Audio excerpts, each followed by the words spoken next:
সম্মানিত দর্শক মণ্ডলী, এসএফ টিভির নিয়মিত আয়োজন জনতার জিজ্ঞাসা পাওয়ার্ড বাই ডিজাইন সলিউশনের পক্ষ থেকে সকলকে জানাই আন্তরিক অভিবাদন ও সালাম। আসসালামু আলাইকুম।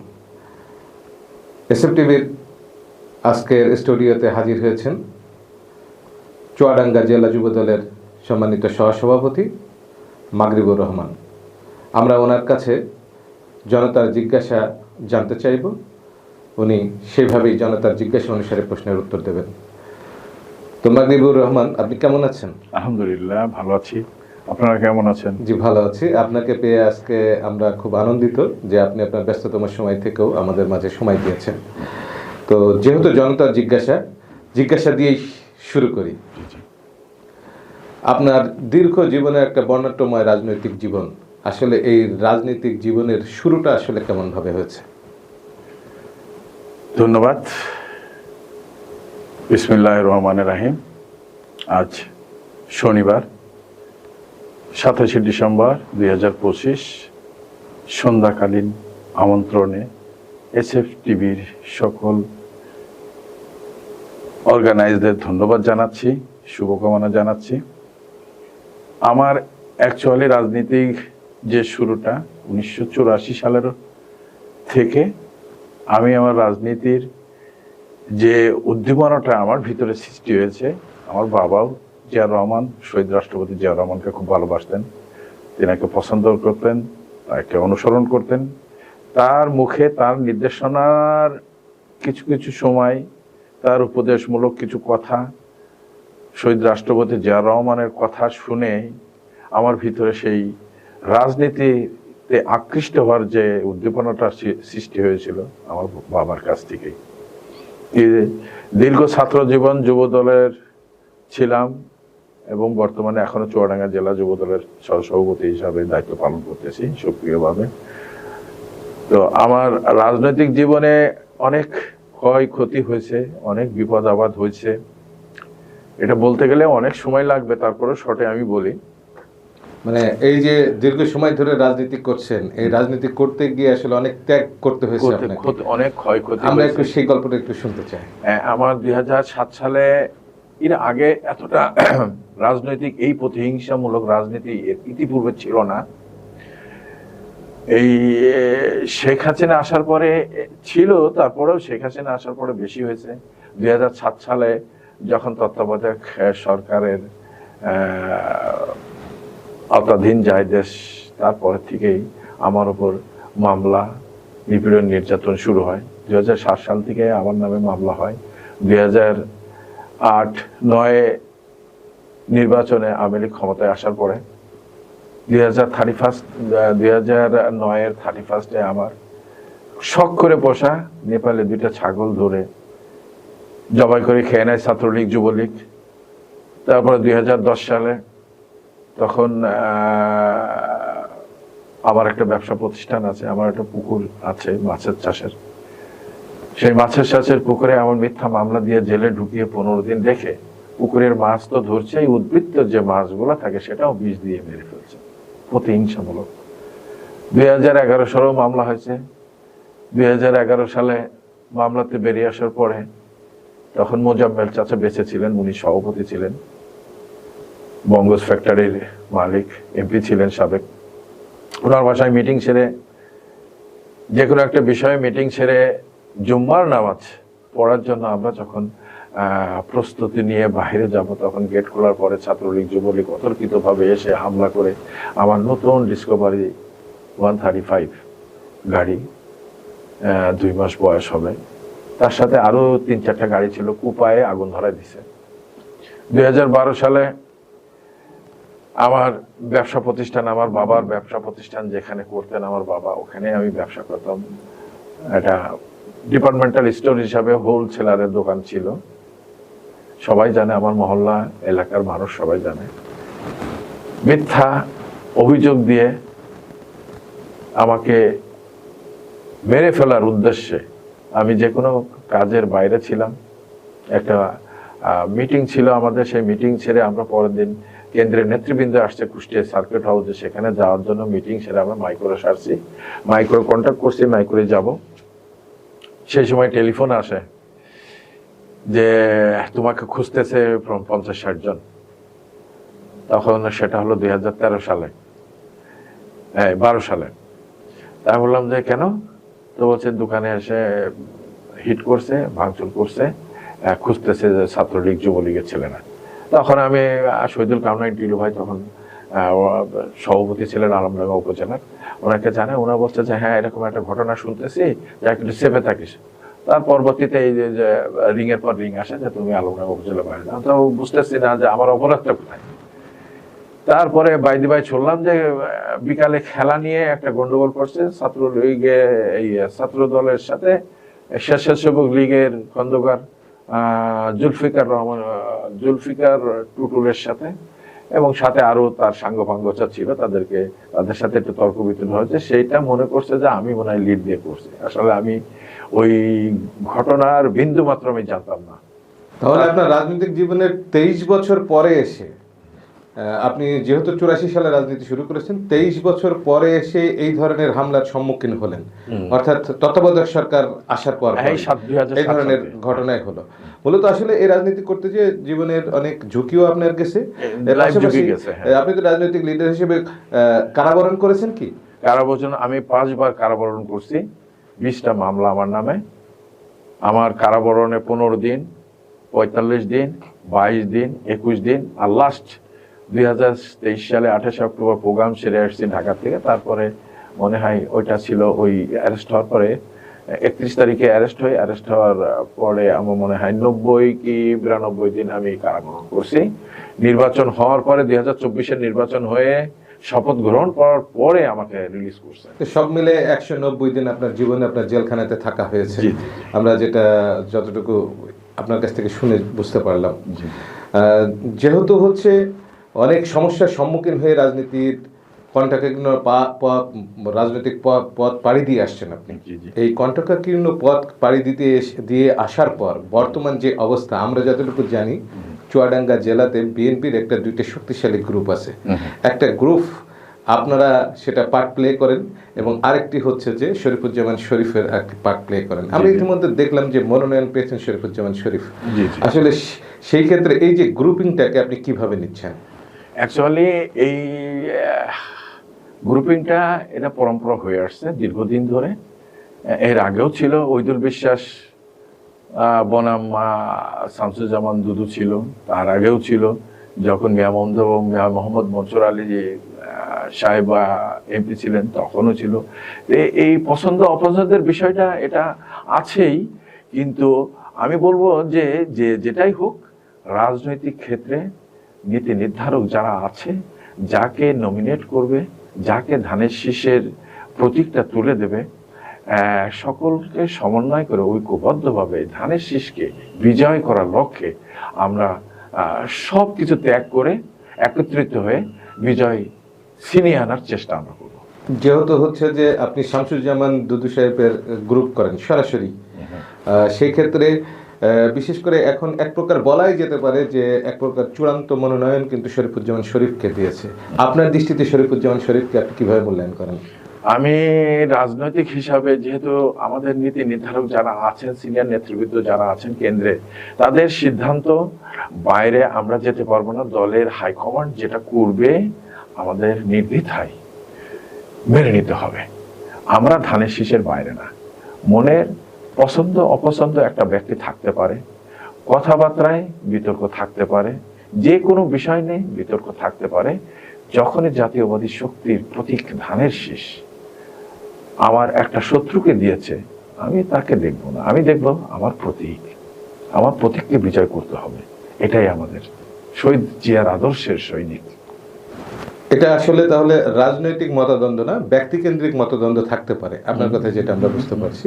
সেক্ষেত্রে মার্কা বা যেটা প্রতীককে আপনারা সম্মান জানায় অবশ্যই ঐক্যের ডাক দেবেন, এটাই। তো যেহেতু নির্বাচন খুব কাছাকাছি অবস্থায়, এই অবস্থাতে আসলে বর্তমানে আমরা দেখছি যে জামাত এবং বিএনপির একটা ব্যাপক মুখোমুখি একটা অবস্থা আমরা দেখতে পাচ্ছি, বিশেষ করে ভোটকে কেন্দ্র করে। সেই জায়গা থেকে আপনি আপনার দলকে কিভাবে রাখতে চাচ্ছেন? অ্যাকচুয়ালি 5ই জুলাই আগস্ট 5ই পর তখন তো জামাত ইসলামী দীর্ঘদিন ধরে তারা নিশ্চুপ ছিল, কিন্তু কোনো না কোনো আওয়ামী লীগের সাথেই ঘেঁষা হয়ে তারা কিছু কিছু নেতৃবৃন্দ নিজেকে সেভ করছে। আবার জামাত তো অ্যাকচুয়ালি বেঁচে আছে তো বাংলাদেশ জাতীয়বাদী দলের জন্যই, জামাতকে সেভ করছে বাংলাদেশ জাতীয়বাদী দল।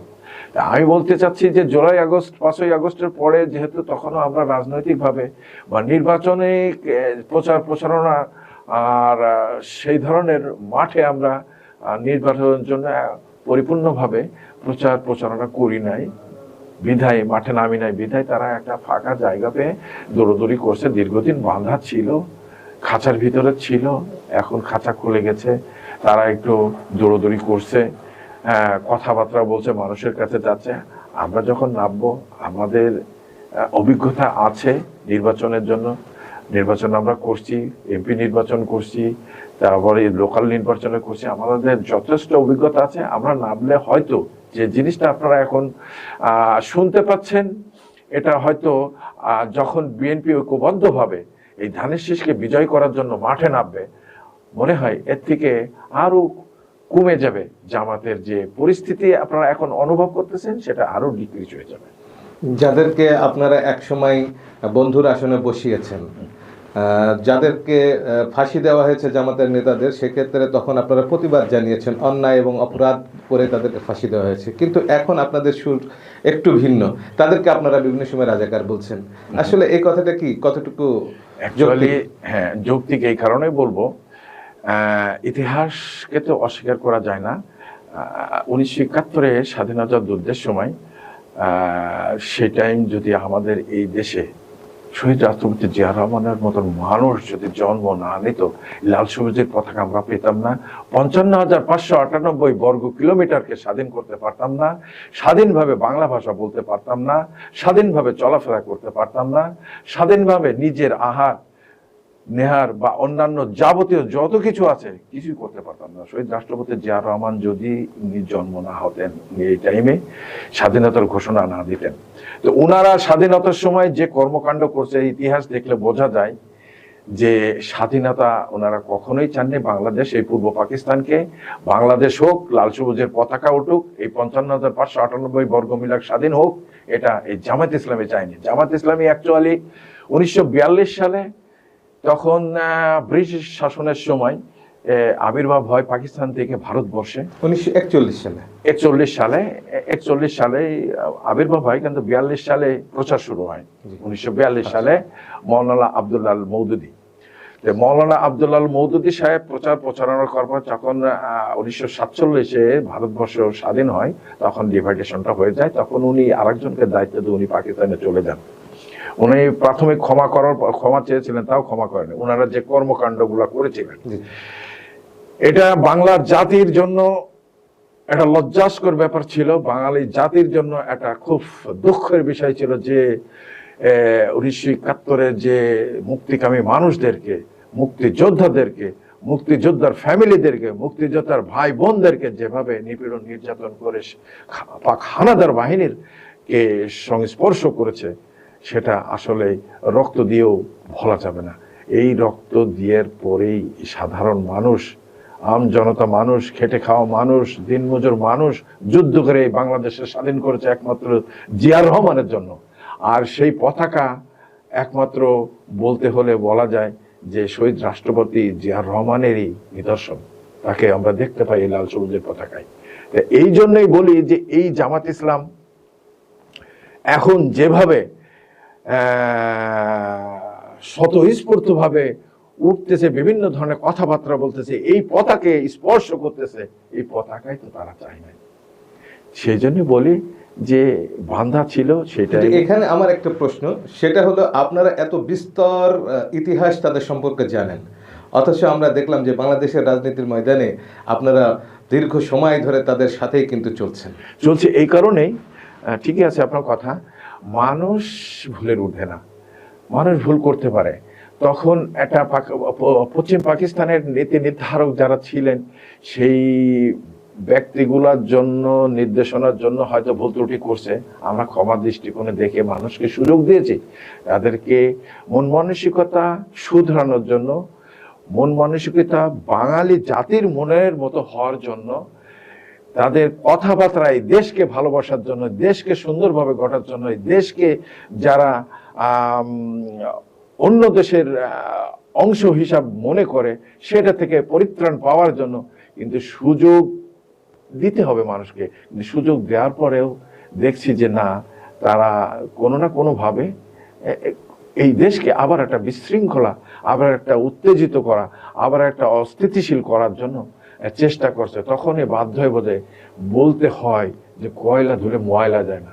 তাহলে আমরা ধরে নিতে পারি জাতীয় মানচিত্রের দাবিদার আপনারা, অথচ আপনাদের কথাই আপনি কিছুক্ষণ আগে যেটা বললেন যে বাংলাদেশের স্বাধীনতা যুদ্ধে তারা যে কাজগুলো করেছে সেগুলো আসলে অস্বীকার করার কোনো সুযোগ নেই।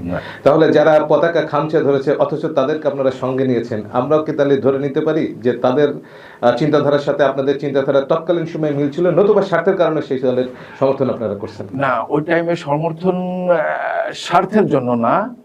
আমরা আগেই বলেছি যে মানুষ ভুলের ঊর্ধ্বে না, সুযোগ দিতে হবে শুধরানোর জন্য। আমি ভুল করেছি, সেই ভুলের প্রাপ্যটা সঙ্গে সঙ্গে দিলে আমি তো সুযোগ পেলাম না।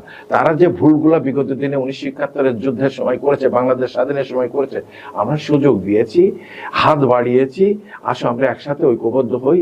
যেগুলো হয়ে গেছে সেই আচরণ বিধি তোমরা আর করো না, সেই হিংস্রতা মনোভাব পরিত্যাগ করো, সুন্দরভাবে আসো। বাঙালি জাতি যেভাবে চাই সেভাবে আমরা ঐক্যবদ্ধভাবে থাকি, যার জন্যই আমাদের শহীদ রাষ্ট্রপতি জিয়াউর রহমান বহুদলীয় গণতন্ত্র প্রতিষ্ঠা করেছেন। তারপরে আমরা দিন শেষে ধরে নিতে পারি যে বর্তমান দেশের রাজনৈতিক যে প্রেক্ষাপট, সেই প্রেক্ষাপটে কিন্তু জামাতের অবস্থান অনেকটাই শক্তিশালী, যে আমরা বিভিন্ন মাধ্যমে দেখতেছি এবং নিজেরাও যেটা আমরা অবলোকন করতে পারছি। সেক্ষেত্রে বিএনপির বিরুদ্ধে কিন্তু বিভিন্ন ধরনের অপপ্রচার বলবো না, ইতিমধ্যে কিন্তু প্রমাণও হয়েছে। যেমন বিএনপির পক্ষ থেকে প্রায় 8,000 নেতাকর্মীকে তারা বহিষ্কার করেছে। তাহলে সেক্ষেত্রে তো শুধু শুধু বহিষ্কার করা হয়নি, তারা অপরাধ করেছে বিধায় তো বহিষ্কৃত হয়েছে। তো সেক্ষেত্রে প্রমাণিত হচ্ছে যে বিএনপির একটা বড় অংশ বা অনেক অপরাধের সাথে কিন্তু এরা সংশ্লিষ্ট। তো সেক্ষেত্রে এদেশের জনগণ আগামী নির্বাচনে বিএনপিকে কেন ভোট দেবে? আসলে একটা বিষয় আছে যে আপনার যদি গোয়ালে 10টা গরু থাকে, একটা দুটা গরু দেখবেন শিং দিয়ে এদিক ওদিক বাড়ি মারবে, অস্থিতিশীল পরিবেশ তৈরি করবে। একটা জিনিসের জন্য সামগ্রিকভাবে ধরলে তো ভুল হবে। আমি যে কথা বহিষ্কার করেছে যেটা বলতেছেন আপনি, হ্যাঁ বহিষ্কার, এটা বিএনপির নীতি নির্ধারকরা যে জিনিসটা করতেছে, যদি ত্রুটি বিচ্যুতি কারোর বিরুদ্ধে পায় তাকে বহিষ্কার যেটা ঠিক করতেছে। যেহেতু তাকে বহিষ্কার আদেশ দেওয়ার পরে সে বুঝুক আমার এই অপরাধটা আসলে অপরাধ, এটা করো না, আগামী দিনে এটা করো না, যাতে সে নিজেকে আবার শুধরাতে পারে। আবার অনেক বিষয় আছে যে বিষয়গুলো অদ্যও বিএনপি এর সাথে সংশ্লিষ্ট নাই, কিন্তু কিছু এক ধরনের মৌলবাদী, এক ধরনের অদৃশ্য সমালোচনা করতেছে, যেটা যেহেতু বিএনপি একটা বাংলাদেশের দীর্ঘ 17 বছর পর, আমি আপনাকে একটু রাখতে চাই, দীর্ঘ 17 বছর পর বিএনপির ভারপ্রাপ্ত চেয়ারম্যান তারেক রহমানের যে প্রত্যাবর্তন করলেন, বাংলাদেশের যে অস্থিতিশীল রাজনৈতিক যে অবস্থা, এই রাজনৈতিক অস্থিতিশীল অবস্থাতে ওনার ভূমিকাটা আসলে কি থাকতে পারে এবং কোনো পরিবর্তন আসার সম্ভাবনা আছে? অবশ্যই পরিবর্তন। এই আমাদের ভারপ্রাপ্ত চেয়ারম্যান, বাংলাদেশ জাতীয়বাদী দলের ভারপ্রাপ্ত চেয়ারম্যান, তারুণ্যের অহংকার জনাব তারেক রহমানের অপেক্ষায় আমাদের সমগ্র বাংলাদেশের যে জাতীয়বাদী শক্তি আছে সবাই অপেক্ষায় ছিলেন। যার জন্য এই যে কথা কিছুক্ষণ আগে যে প্রশ্নগুলো করলেন, ত্রুটি বিচ্যুতির কারণে বহিষ্কার হয়েছে, চাঁদাবাদী হ্যানত্যান, এগুলা সব কিছু মন গড়া আছে, কিছু বাস্তবও আছে। যেহেতু যখন আমাদের প্রিয় নেতা, প্রিয় অভিভাবক দলের অ্যাক্টিং চেয়ারম্যান জনাব তারেক রহমান পদার্পণ করেছেন এই বাংলার মাটিতে, এখন আমি মনে করব যে কোনো অপরাধ যদি দলের ভিতরে কেউ যদি থেকে এই ধরনের অপরাধ করে, এটা আমি মনে করবো তার দুঃসাহস। মাগরিবুর রহমান, আমাদের অনুষ্ঠানের ঠিক শেষ প্রান্তে চলে এসেছি। দর্শক মণ্ডলী, আপনারা দেখতে পাচ্ছেন ডিজাইন সলিউশনের সৌজন্যে জনতার জিজ্ঞাসার অনুষ্ঠানের যিনি অতিথি মাগরিবুর রহমান, ওনাকে শেষ প্রশ্ন দিয়ে আজকের অনুষ্ঠান শেষ করতে চাই। যেহেতু আপনি জেলা যুবদলের সহসভাপতি, যুবকদের আইকন এবং যুবকদের নিয়েই রাজনীতি করছেন, সেক্ষেত্রে আগামীর নির্বাচন সুষ্ঠু এবং সুন্দর করার জন্য যুবদলের নেতাকর্মীদের প্রতি আপনার কি আহ্বান এবং ধানের শীষের পক্ষে জনসাধারণের প্রতি আপনার কি মেসেজ আছে? ধন্যবাদ, সুন্দর প্রশ্ন করছেন। আমি সবসময় আমার যুব নেতা যেগুলো আছে আলমডাঙ্গা উপজেলা 15টা ইউনিয়ন এবং পৌরসভা এবং জেলা ভিত্তিকও আমার অর্গানাইজ আছে, যেহেতু আমরা এক আসন ভিত্তিক আছি চুয়াডাঙ্গা জেলার, তো সেখানে চুয়াডাঙ্গা সদরের 7টা ইউনিয়ন, আলমডাঙ্গা উপজেলার 15টা ইউনিয়ন, একটা পৌরসভা। তা আমার এখানে যুব দলের নির্দেশনা আছে সুশৃঙ্খল ভাবে, ঐক্যবদ্ধভাবে মানুষের ডোর টু ডোর, মানুষের কাছে যেতে হবে, জনবান্ধব হতে হবে। কোনো হুমকি ধামকি অশ্লীল কোনো কর্মকাণ্ডর মধ্য দিয়ে যেন আমরা এই নির্বাচন না করি। আমরা সুন্দর সুষ্ঠুভাবে দেশনায়ক তারেক রহমান নির্দেশনায় জনবান্ধবমূলক হয়ে জনগণের কাছে যে ধানের শীষের প্রতীকের ভোটটা করার জন্য, ভোটটা দেওয়ার জন্য, ভোটটা পাওয়ার জন্য আমরা বিনীত অনুরোধ করব। এবং আমার নেতৃবৃন্দের করে এই নির্দেশনায় দেওয়া আসে যে সুশৃঙ্খলভাবে ধানের শীষের ভোট করতে হবে। যে কোনো প্রকার অসামাজিক, অবাঞ্ছিত বা অপ্রাসঙ্গিক কাজ থেকে আমাদেরকে দূরে থাকতে হবে, শৃঙ্খলার ভিতরে থাকতে হবে। ধন্যবাদ। দর্শক মণ্ডলী, এতক্ষণ আমরা জেলা যুব দলের সহসভাপতি মাগরিবুর রহমানের প্রশ্নের উত্তরগুলো আমরা পেলাম এবং আপনারাও শুনলেন। আসলে আমরাও চাই যে আগামীর যে 12ই ফেব্রুয়ারির যে নির্বাচন, ত্রয়োদশ জাতীয় নির্বাচন সুষ্ঠু এবং সুন্দর হোক। সেক্ষেত্রে প্রত্যেক দলের জায়গা থেকে প্রত্যেক দলের নেতারা প্রত্যেকেই তারা তাদের কর্মীদেরকে সুন্দরভাবে মেসেজ দিয়ে সুস্থ এবং নিরপেক্ষ একটা নির্বাচনের মাধ্যমে আগামীর বাংলাদেশ বিনির্মাণের ক্ষেত্রে একটা সুষ্ঠু সুন্দর একটা নির্বাচনের প্রয়োজন। আমরা চাইব সকলে মিলে সব দলেরই অন্তর্ভুক্তিতে এবং সব দলের সম্পৃক্ততায় সব দলের সম্পৃক্ততায় এই নির্বাচনটা হোক এবং অংশগ্রহণমূলক একটি নির্বাচন হোক। সেই নির্বাচনের মধ্য দিয়ে আগামীর বাংলাদেশ সুন্দরভাবে বিনির্মিত হোক, এটাই আমাদের প্রত্যাশা। সকলের সকলের প্রতি এই প্রত্যাশা রেখেই আজকের মতো এখানেই শেষ করছি। ধন্যবাদ সকলকে। আসসালামু আলাইকুম।